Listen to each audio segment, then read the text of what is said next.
Alhamdulillahirrahmanirrahim. Jamaah salat isya dan tarawih Masjid Agung Nurul Huda yang dirahmati Allah Subhanahu wa taala adalah Rasulullah SAW. Setiap kali bulan Ramadan beliau punya program unggulan, punya program andalan yang beliau amalkan sendiri, kemudian diikuti oleh para sahabat. Jadi kalau Pak Presiden kita punya program unggulan MB itu makan bergizi gratis, maka Rasulullah SAW punya 3 program andalan setiap menyambut bulan suci Ramadan. Apa itu ketiga program itu? Yang pertama adalah meningkatkan kualitas sholat, apakah sholat wajib maupun sholat sunnah. Dan itu tidak heran, setiap Ramadan itu jamaah kita itu tambah, karena memang sedang melaksanakan program unggulan beliau. Yang biasanya jarang ke masjid pun, ya itu bagian dari, tidak ada masalah. Sholat wajib selesai, artinya dari sisi kualitas maupun kuantitas kita sudah amalkan. Yang tidak kalah pentingnya adalah program andalan meningkatkan sholat sunnah. Apakah sunnah rawatib, sholat duha kalau perlu, sholat tarawih, sholat lain dan yang lain-lain. Bapak Ibu, sholat rawatib ini yang sering salah paham atau pahamnya yang salah.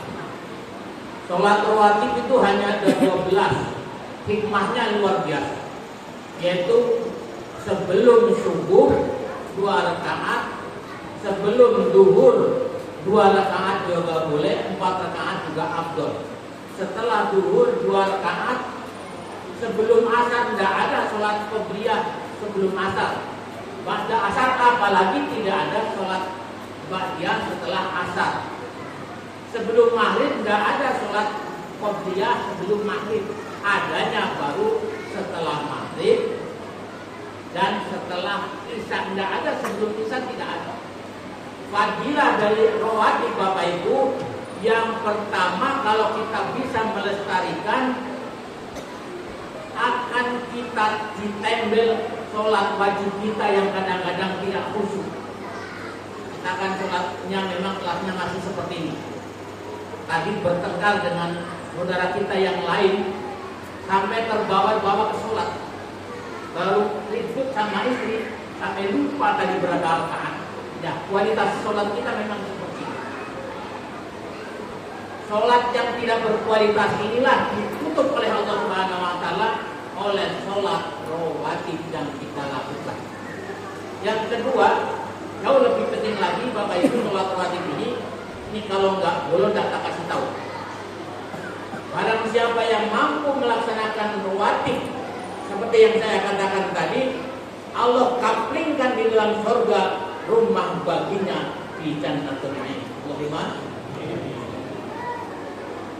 Sholat duha Pak, boleh sholat duha. Bapak Ibu, sholat duha itu dibagi 3, jangan lupa. Saya sudah lupa pokoknya, rezeki lancar. Sholat duha itu dibagi 3. Yang pertama, fase yang pertama itu namanya duha, tapi namanya sholat duha suruh.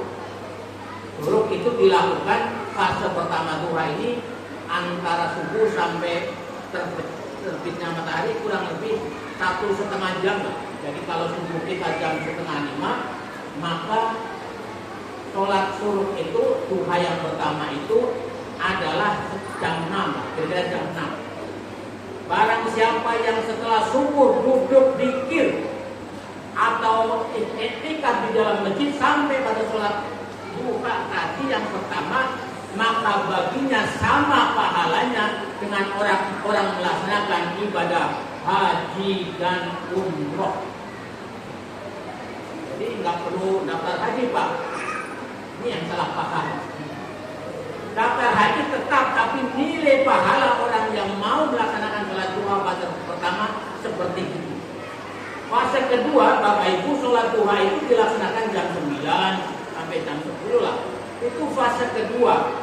Apa fadilahnya? Barang siapa yang mau dan berkenan untuk melaksanakan sholat duha fase kedua, maka kita senantiasa seyogyanya berzikir, tubuh kita, seluruh organ tubuh kita seyogyanya berzikir pada Allah Subhanahu wa taala. Tapi rasanya kita tidak pernah. Dan itulah wakil untuk menggantikan zikir seluruh organ tubuh kita laksanakan sholat duha yang fase ketiga.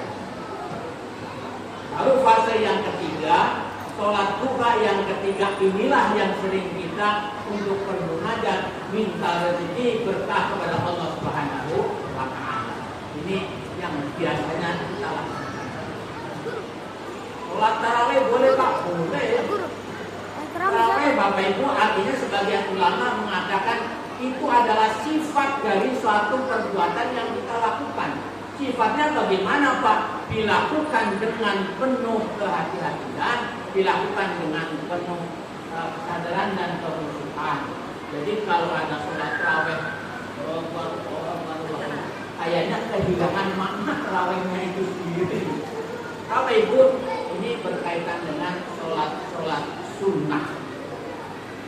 Kita lanjut dulu lah, kita tidak bahas sholat lainnya. Bapak Ibu semuanya sedang tahajudnya seperti gamelan dan tentunya saya yakin Bapak Ibu sudah bisa melestarikan, sudah bisa istiqomah dalam laksananya.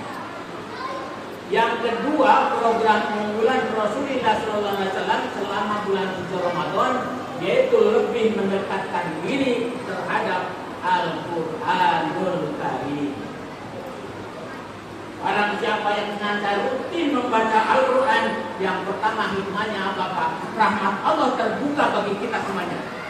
Mohon maaf, kalau ada suami istri fokus